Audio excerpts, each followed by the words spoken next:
오늘 말씀은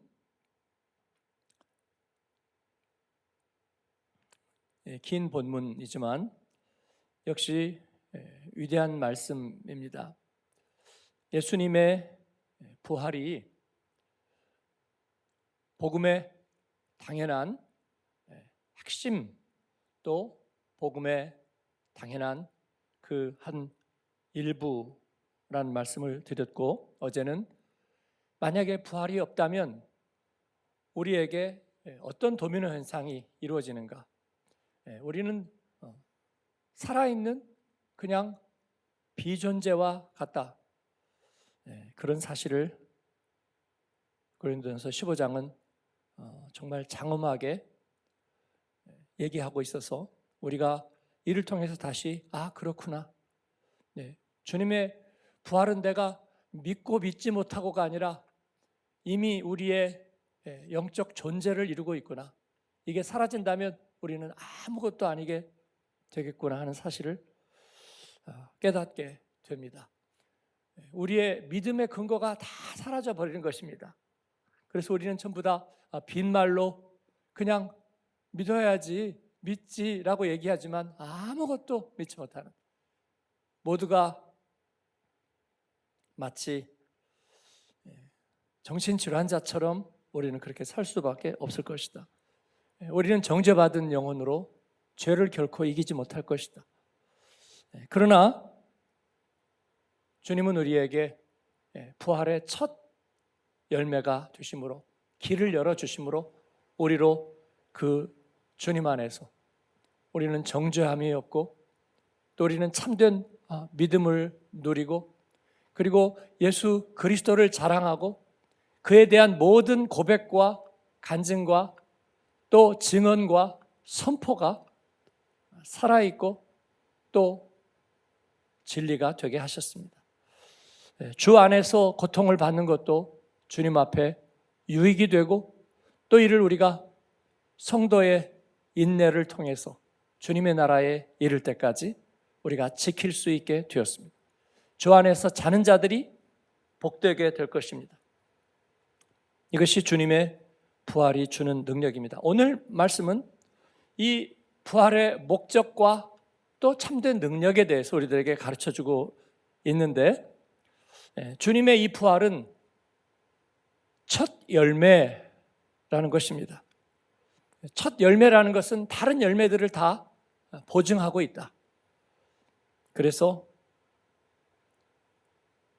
예수님을 믿고 영접하고 그게 평생 반신반의하다가 그렇게 예배 자리에 나가기를 힘들어하다가 간신히 임종 자리에서 영접 기도를 하셨든지, 아니면 평생 예수님 만나고 주님 사랑하고 말씀을 가까이 했든지, 주님의 그 초대가 강력해서 진정으로 영접하고 두려워서 믿었던, 아니면 은혜로 믿었던, 정성으로 믿었던 그 복음이 그 안에 들어오기만 하면 예수님의 부활은 둘째 부활을 보증한다. 성도의 부활을 보증한다. 우리를 미생물의 먹이가 되어서 무로 돌아가 버리는 헛된 존재가 되지 않게 하신다. 주님은 재림 때 성도들을 다시 일으키실 것입니다. 재림은 주님이 이 세상을 무너뜨리고 우리 가운데 언젠가 오시는, 또 그렇게 믿는 이들이 있기 때문에 그걸 굳이 부인하거나 이게 아니다라고 우리가 말할 필요는 없습니다. 그러나 성경적인 차원을 고려한다면 주님의 재림은 우리가 주님 앞에 서는 시간입니다. 우리가 주님 앞에 서는 시간은 제각 다가오고 있습니다. 그날이 호련히 도적같이 오리라. 주님 그렇게 말씀하셨고 저희는 그렇게 믿고 있습니다. 그때에 주님께서는 성도들을 일으키신다. 그런데 일으키셔서 잠자는 자들이 먼저, 그리고 그 다음에 우리가 주님 앞에 서게 될 터인데, 그때에 주님은 그냥 믿는 이들을 영접하고 다시 부활의 몸을 주실 뿐만 아니라 원수를 굴복시키신다고 얘기하고 있습니다. 우리가 주님 앞에 서는 데는 방해꾼들이 있다는 거예요. 원수들이 있다는 것입니다. 그 원수들은 권세입니다. 그리고 무더기를 이루고 있는 세력입니다. 그 원수의 최종 정체는 사단입니다. 우리를 하나님과 멀게 하는 인격적인 존재, 이를 우리 주님께서는 다 굴복시키고 마지막 원수인 죽음을 폐지할 것입니다. 그리고 그렇게 그리스도 안에서 통일된 이 세상을 우리 예수님은 아버지께 바치신다.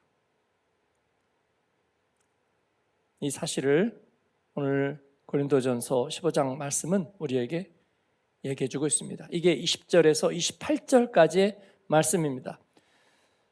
그러므로 하나님의 백성은, 예수 그리스도의 사람들은 오늘날 혼란과 고통을 겪으면서도 이 하나님의 약속, 하나님의 주권, 하나님의 이 순서적인 하나님의 계획을 신뢰하면서 인내하고 또 기뻐하면서 소망 중에 살도록 부르심을 받은 줄로 믿습니다.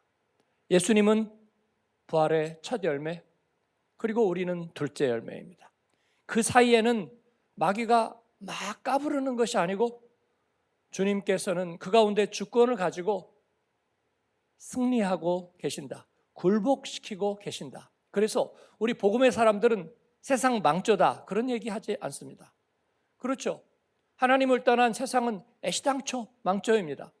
이게 어떻게 가려고 그래? 날씨가 변했어, 기후변화가 변했어, 북극곰이 살 데가 없대, 이 세상이 곧 망할 것 같아. 우리는 그렇게 얘기하지 않습니다. 그리스도인도 교회도 왜 그런지 모르겠어, 우리는 그렇게 말하지 않습니다. 주님은 페더럴 헤드십, 왕적인 주권을 가지고 하나님께서는 그 계획을 한 채 오차도 없이 이루고 계십니다. 요새 몸이 안 좋아, 올해는 왜 그런지 모르겠어, 왠지 이렇게 힘들고 너무나 내가 어려워라고 우리는 얘기하지 않습니다. 하나님은 내 안에서 시작하신 일을 이루고 계시고 완전히 이루실 것입니다. 우리는 이 확신을 가지고 서 있어야 하고 또 그렇게 하고 있습니다. 현재 진행형의 주님의 그 일하심이 오늘도 일하고 있다. 이를 다른 말로 표현하면 제가 믿음의 시차라고도 표현했습니다. 믿음의 주는 우리의 믿음을 선물로 주셨고, 그걸 어렵지만 한번 믿어보고 버텨봐, 아마 잘 안 될 거야, 대부분 잘 안 됐어 라고 말하지 않으시고, 믿음의 주요 온전케 하시는 입니다. 그는 온전하게 하실 것입니다. 그 시차, 바라는 것과 실상 사이에, 믿음은 바라는 것과 실상 사이에 있습니다. 그 시차 사이에 우리는 있지만 그 사이에서 우리는 혼자 힘들게, 요즘 지쳤어요, 요즘 힘들어요, 요즘 마음이 멀어졌어요, 왜 그런지 모르겠어요, 우린 그렇게 말하지 않습니다. 왜냐하면 그 사이에서, 2차 사이에서는 어떤 일이 일어나는가? 주님의 시간입니다. 주님이 일하시는 시간, 그리고 성령의 시간, 성령께서 일하시는 시간인 줄로 믿습니다.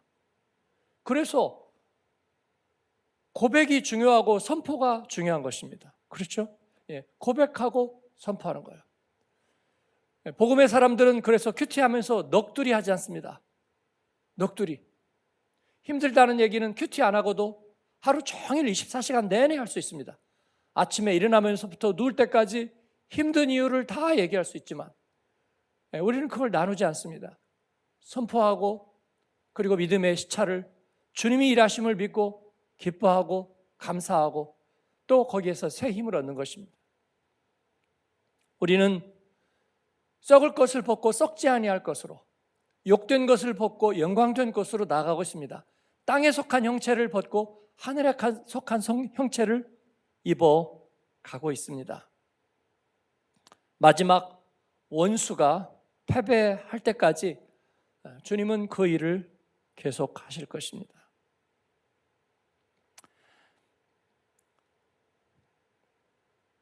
우리는 그 언약적 대표성을 가지고 계시는 예수 그리스도를 바라보며 가고 있습니다. 첫 번째 아담은 그런 언약적 대표성을 잘 누리지 못했어요. 그는 썩어질 인간으로서의 네페슈의 모습을 가졌고 하나님의 형상을 그 안에 받았지만 그러나 그 자신의 존귀함을 누릴 수 없었습니다. 왜냐하면 죄를 이겨낼 수 없는 면역력이 그의 안에는 아직 없었기 때문입니다. 그건 하나님의 잘못이 아니고 이제 그가 하나님의 형상으로 지음받았지만 그 주님을 따라가는 법을 배워야 되었는데 그는 연약해서 쓰러졌습니다. 그래서 대표성을 갖지 못했어요. 첫째 아담이 그랬습니다.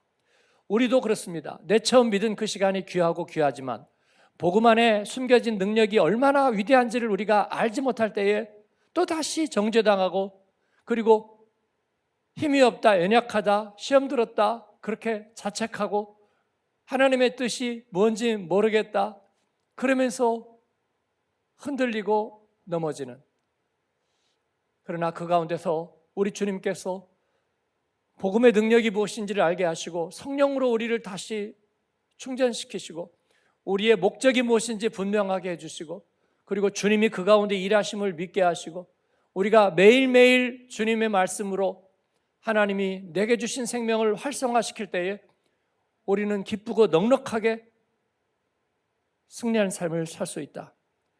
그럴 때 우리는 대표성을 가지게 되는 것입니다. 예수님은 바로 그 언약적 대표성, 그런 헤드십을 가지셨어요. 둘째 아담은 그래서 승리하십니다.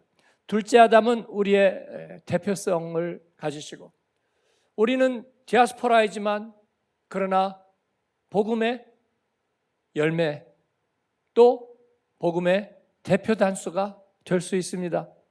우리의 자녀들이 그렇게 될 수 있는 줄로 믿습니다. 예.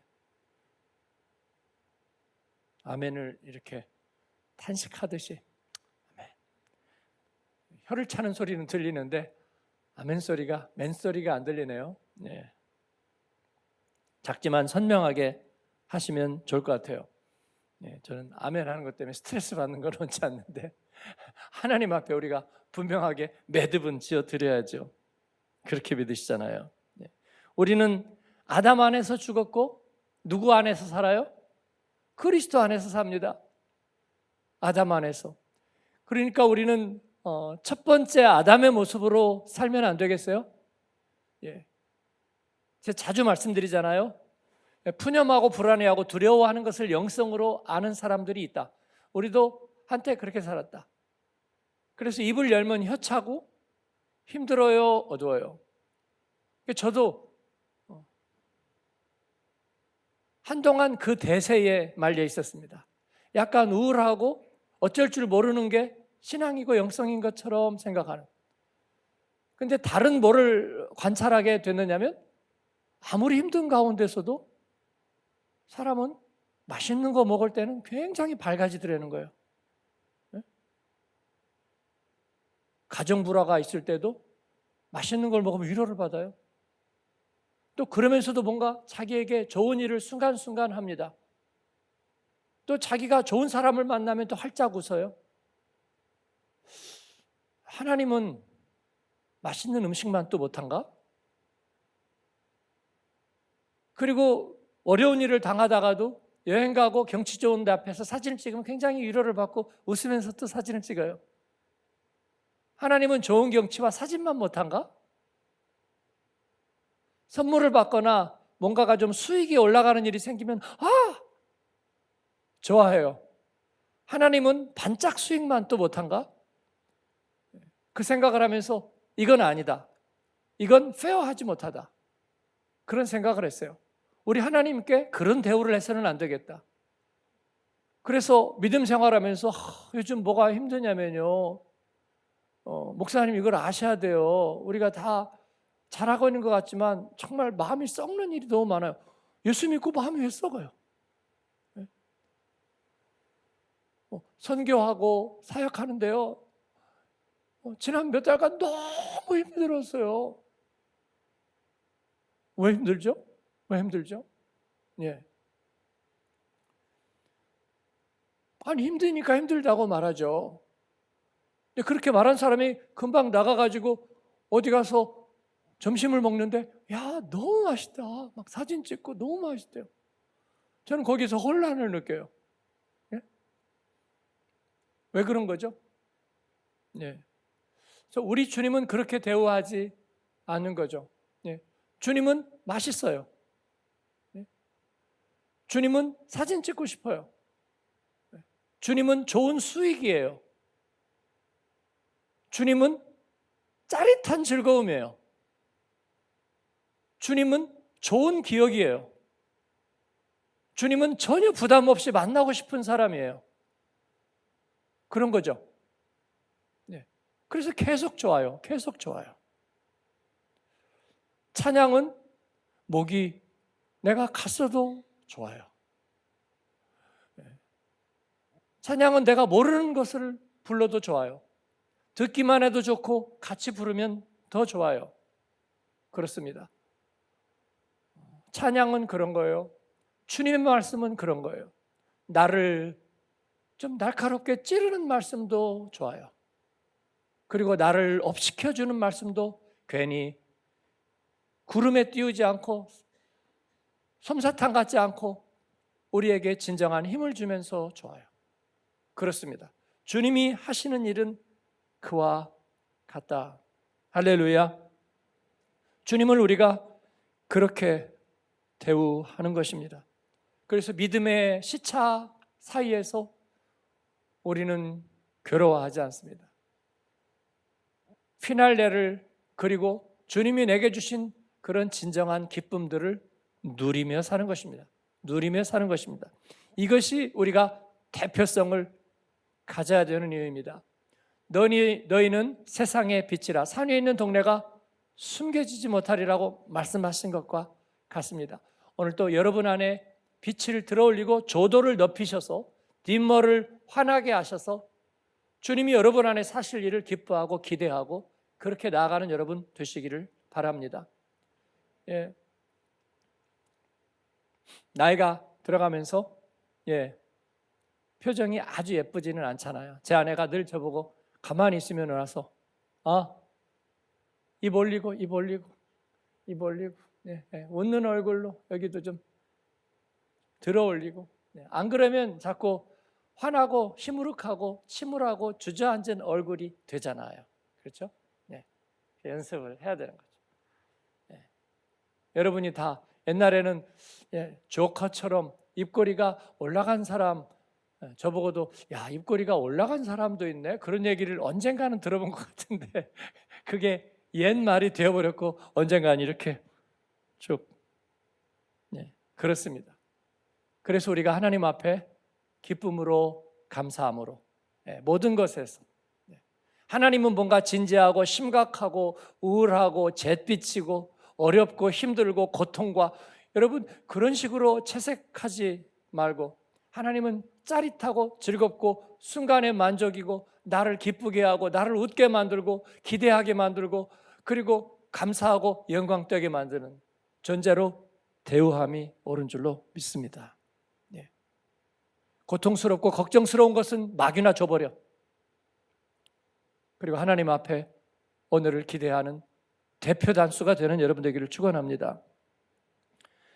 부활의 시퀀스가 우리에게 그와 같은 힘을 주는 것입니다. 힘을 주시는 것이에요. 그래서 첫째 아담은 실패했지만 그러나 둘째 아담 예수 그리스도는 우리의 온전한 대표성이 되셔서 그가 이루지 못한 모든 패배와 실패를 하나하나 딛고 뱀의 머리, 그의 안에 있는 모든 경우의 수를 다 밟고 깨트리고 일어서셔서 철장으로 밟으시고, 그리고 만물을 발 아래 두게 하시니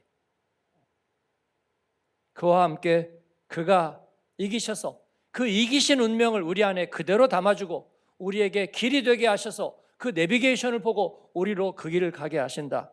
할렐루야. 이것이 우리에게 기쁨이 됩니다. 우리는 그 사이 구간에 있습니다. 사이 구간에 있지만 레이더는 우리를 벗어나지 않았습니다.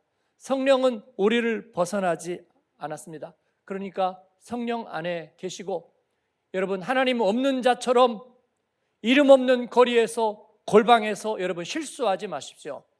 내 영혼아 실수하지 말아라. 하나님 너 보고 계시고, 그리고 주님 내 안에 있다. 실수하지 말자. 그렇습니다. 주님은 영적 권세와 그 영적 권세를 잡은 사단의 꼭두각시인 이 세상의 불신앙의 인류들을 주님께서는 바라보고 계십니다. 복음 전파와 구원 생명을 가로막는 모든 악한 괴계들을 주님께서는 바라보고 계시고, 그리고 그 사단의 괴계를 한 번에 섬멸하실 것입니다. 이게 주님의 약속입니다. 모든 것을 그 발 아래에 두실 것입니다. 시편 110편에 있는 약속처럼 완전한 승리. 그렇게 본다면 이 세상은 카오스라고 볼 수 없어요. 주님의 보좌는 결코 흔들리지 않습니다. 제가 자주 말씀드리는 거지만 팬데믹이 지나면서 온 세상 교회가 흔들린다. 제가 목회자들이 그 얘기를 제일 많이 한다는 얘기를 했잖아요. 교회가 없어져 간다, 성도들이 떠나간다.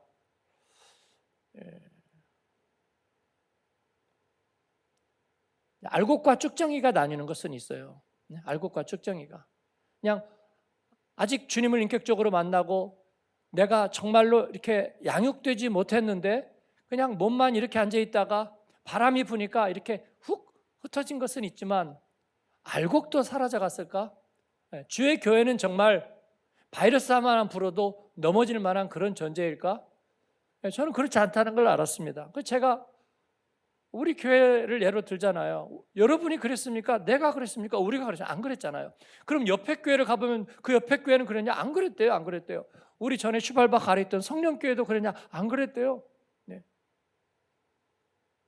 김만종 목사를 만나면 우리 교회는 2개를 분립했는데 그 나간 교회들이 예배 출석률이 막 더 좋대요. 막 자랑해. 막 95%래요. 오케이. 디아스포라 교회들이 다 그래요. 한국에도 가니까 그렇습니다. 우리가 다 돌아다니면서 본 적이 없어요. 그런데 통계와 누군가가 자꾸 트렌드 얘기하면서, 물론 이 세상이 세속화되고 복음에서 멀어져가고 적대적이 되는 것은 사실이에요. 그렇죠? 노아의 때로부터 지금까지 계속 그래요. 그러나 주의 교회는 영원합니다. 이 사실을 우리가 잊지 말아야 되겠습니다. 그러면 이제 이 주님의 부활의 둘째 열매가 이루어지는 마지막 그 시퀀스의 끝은 무엇인가? 하나님의 샬롬, 진정한 하나님 나라의 평안이 충만하게 되는 것입니다. 그래서 그 부활의 마지막은 샬롬의 충만입니다. 우리는 어떻게 살아야 하는가? 말씀드렸죠? 이 확신을 가지고 하나님을 기쁘시게 대우하는 것입니다. 우리의 믿음 생활, 우리가 주님과 교제하는 것을 괴로움의 시간으로 내몰지 말고 기쁘게, 가장 귀하게 주님을 대우하는 것입니다. 가정사역을 하면서 하나 바뀌는 게 있다면, 가정을 감정의 쓰레기통, 가장 복잡한 관계, 가장 힘든 일로 만들지 않는 것이죠. 가볍고 기쁘고 즐겁고 복된 것으로 바꾼 것이죠. 그렇지 않으면 가정에 가면 여보 그러면 왜? 좀 얘기 좀 들어봐. 그게 자녀 얘기가 됐건 씨월드가 됐건 아니면은 형제가 됐건 부모가 됐건 아니면 우리가 아는 지인들이 됐건 그 얘기가 나오면 서로 마음이 쭉 떨어져서 깊은 한숨을 쉬면서 결국은 자책하다가 서로를 의심의 눈초리로 바라보고 그리고 낙심하는 얘기가 되면 여러분 가정은 그런 것이 아니잖아요. 터놓고 얘기할 수 있기 때문에 언제나 마음의 어두움만이 나와서 그건 옳지 않잖아요. 우리는 물론 연기자가 아니에요. 그럼에도 불구하고 가정은 위로하는 것이고 그리고 서로를 바라보는 것이고 그리고 용서받는 것이고 그리고 인생의 가벼움과 실수와 잘못을 깊은 곳에서 이해받는 것이잖아요. 그렇죠? 하나님은 우리에게 그렇게 하시잖아요. 그렇습니다. 하나님은 우리에게 샬롬을 주십니다. 오늘 또 새벽 기도했는데 왜 이렇게 뒷골이 아프고 마음이 혼란한지 모르겠어. 기도가 하나도 안 됐어. 그러면 여러분 기도를 아예 안 하려고 결단한 게 좋았지 않았을까요? 여러분 그런 게 어디 있습니까? 그러니까 오늘 새벽에 나가는데 머리가 깨질 듯이 아프고 왠지 이상했어요 라고 그냥 말하지 마세요. 하나님 오늘 부르셔도 너무나 감사하고 감격적인 오늘도 주님과의 동행이 좋습니다. 우리가 주님 앞에 그렇게 올려드리세요. 그러면 그 하나님과의 가정은 행복하고 평온할 것입니다. 이것이 우리가 거룩하게 살아가는 것입니다. 하나님 오늘 나의 언어를 주님께서 사로잡아 주십시오. 정죄된 언어를 쓰게 해 주십시오. 제가 드라마 폭삭 소가수다 저 그거 안 보고요. 안 봤어요. 저 드라마 안 보고 넷플릭스 안 하고 유튜브를 여러분이 끊을 수는 없죠. 왜냐하면 너무나 이런저런 정보들이 많으니까. 근데 그 중에는 너무 상반된 이야기도 많고 제한하셔야 합니다. 라이프 스타일을 새벽경으로 바꾸면 제한하게 돼요. 저녁 식사 이후에는 어차피 드라마나 예능 같은 거는 여러분이 이제 안 보시잖아요. 제가 예능 보지 말자 그렇게 얘기했어요. 예능을 봐야 유익도 있고 세상 돌아가는 것도 알고 사람들이 쓰는 말도 알고 그러나 여러분 복음의 언어는 이 모든 것들을 뛰어넘는다. 여러분이 실험을 해보세요. 다니엘의 친구들이 왕의 진미를 먹지 않고 자기들이 준비한 채식만 먹고서도 얼굴에 윤기가 떨어지지 않는 것을 보여주잖아요. 여러분이 그런 것에 귀 기울이지 않아도 여러분이 세상에서 뒤처진 사람들이 아니고 저 사람들 이상해. 요즘 사람들 같지 않아. 그렇게 우리가 무시당하지 않고 존엄과 품격을 유지하면서도 그리고 앞서 달리는 얼리버드로 살 수 있다는 것.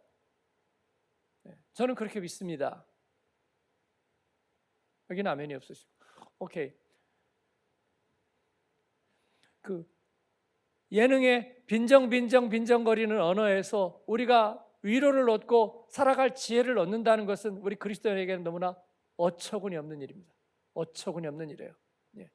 복음의 사람들은 로마와 그리고 헬라의 문명 가운데 있었지만 그들은 새로운 문명을 창조해 갔습니다. 우리는 그런 지혜가 있다고 믿어요. 그래서 우리가 그런 데로부터 멀게 하고 자유하고 그리고 복음의 언어를 붙들고 나아가면서 복되고 또 아름다운 공동체와 관계와 또 그런 품이 있는 삶의 문화를 이룰 수 있는 줄로 믿습니다. 한 가지만 더 말씀드리면 이제 29절에서 34절 사이에 있는 이 부활의 또 하나의 능력입니다. 주님이 부활하셔서 이제 마지막 승리를 이룰 때까지 우리와 동행하신다. 그러면서 주님은 그 가운데서도 일하시는데 우리에게 능력을 주십니다. 그 능력은 세 가지로 얘기할 수 있어요. 29절에 있는 대로 29절 비춰주세요. 29절 같이 있습니다. 만일 죽은 자들이 도무지 다시 살아나지 못하면 죽은 자들을 위하여 세례를 받는 자들이 무엇을 하겠느냐? 어찌하여 그들을 위하여 세례를 받느냐? 이게 무슨 말일까요? 예. 죽은 자를 위한 세례라는 말씀은 어떤 의미로 얘기하고 있을까요? 예.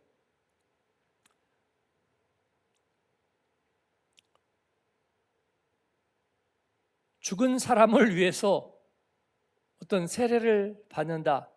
예. 그런 의미만이 아니라 경건하게 하나님을 사랑하고 있다가 주님 앞에 부르심 받은 사람이 살아있는 사람에게도 증거가 되어서 회개하게 하고 주님 앞에 돌아가게 한다. 그런 의미를 포함하고 있지 않을까 이 말씀에서 우리 그렇게 생각합니다. 이 부활의 신앙을 가지고 있는 그 사람의 믿음은 언제나 우리를 하나님 앞으로 돌아오게 하는 길잡이가 된다. 왜냐하면 그가 주님의 부활을 믿고 주님 앞에 갔기 때문입니다. 또 그렇게 살았기 때문입니다. 그래서 내가 주님의 나라에 서리라는 확신을 주는 것뿐만 아니라 회개하게 하는 능력이 있다는 거예요. 회개하게 하는 능력이 있다. 그렇습니다. 주님 앞에 돌아서게 하는 능력이 있는 줄로 믿습니다. 두 번째는 30절 32절 같이 한번 읽겠습니다. 또 어찌하여 우리가 언제나 위험을 무릅쓰리요? 형제들아, 내가 그리스도 예수 우리 주 안에서 가진 바 너희에 대한 나의 자랑을 두고 단언하니 나는 날마다 죽노라. 내가 사람의 방법으로 에베소에서 맹수와 더불어 싸웠다면 내게 무슨 유익이 있으리요? 죽은 자가 다시 살아나지 못한다면 내일 죽을 터니 먹고 마시자 하리라. 아멘. 예, 나는 날마다 죽노라 하는 얘기는 심리적인 얘기가 아닙니다. 나는 날마다 깨지는 거야. 지금 그런 이야기를 하는 것이 아니라 에베소의 맹수와 싸웠던 얘기를 하잖아요. 날마다 죽음의 위협 앞에 선다고요. 날마다 죽음의 위협 앞에 선다고. 그런데 내가 날마다 죽는다는 건 날마다 산다는 얘기잖아요. 그 얘기는 뭐냐면 주님께서 예기치 않은 고난을 이길 수 있는 능력을 내 안에 두셨다. 우리가 그렇게 경험합니다. 할렐루야. 여러분도 그렇죠? 예. 지금까지도 여러분이 죽음의 고비를 숱하게 넘기고 지금 여기 계신 거예요. 앞으로도 그럴 겁니다. 예. 그게 여행이 아니라 하나님이 우리에게 고난을 이기는 능력, 견디는 능력을 우리에게 주셨기 때문이에요. 그래서 오늘도 우리가 주님 그 능력을 주옵소서. 머리가 아프고 허리가 아프고 관절이 아프고 그리고 우리가 약을 받아들이지 못하고 약기운을 이기지 못하고 이 모든 가운데 하나님 이기는 능력을 주옵소서. 기도하세요. 세 번째는 즐거움 대신에 거룩함을 선택하는 능력입니다. 33절 같이 읽을까요? 속지 말라. 악한 동무들은 선한 행실을 더럽히나니. 34절을 어디 갔어요? 깨어 의를 행하고 죄를 짓지 말라. 하나님을 알지 못하는 자가 있기로 내가 너희를 부끄럽게 하기 위하여 말하노라. 그러므로 우리는 눈앞에 우리를 마비시키는 즐거움을 찾는 대신에 하나님 앞에 의를 행하고 죄를 멀리하는 거룩을 선택해야 하는데 그럴 능력을 하나님께서는 우리에게 주셨다. 오늘도 여러분에게 그런 능력이 있는 줄 믿으시기 바랍니다. 아멘. 나는 매일 죽노라. 그것은 우리들의 영성의 구호가 되기도 했습니다. 매일마다 우리는 죽음의 위협 앞에 서지만 그러나 우리가 진정으로 죽는 것은 죄에 대하여 죽는 것입니다. 진정으로 죽는 것은 세상에 대하여 죽는 것이고 진정으로 죽는 것은 나의 헛된 자아에 대하여 죽는 것입니다. 그리고 하나님에 대하여 살고 의의 병기로 살고 주님의 영광을 위하여 사는 줄로 믿습니다. 네, 오늘 말씀은 끝도 없는 엑기스와 같은 말씀으로 가득합니다. 이 새벽에 여러분과 함께 이 된 밥을 먹었고 엑기스 같은 말씀을 함께 나누었습니다. 세상의 헛된 가치관의 노예에서 하나님 우리를 둘째 아담 예수님의 대표성을 닮아 거룩한 사람으로 우리가 다른 이들을 회개하게 할 수 있는 회심의 능력을 가진 자로, 세상이 주는 고난을 이길 수 있는 능력을 가진 자로, 또 거룩함의 능력을 소유한 자로 세상에서 살게 하여 주옵소서. 그렇게 기도하는 저와 여러분 되기를 축복합니다. 아멘.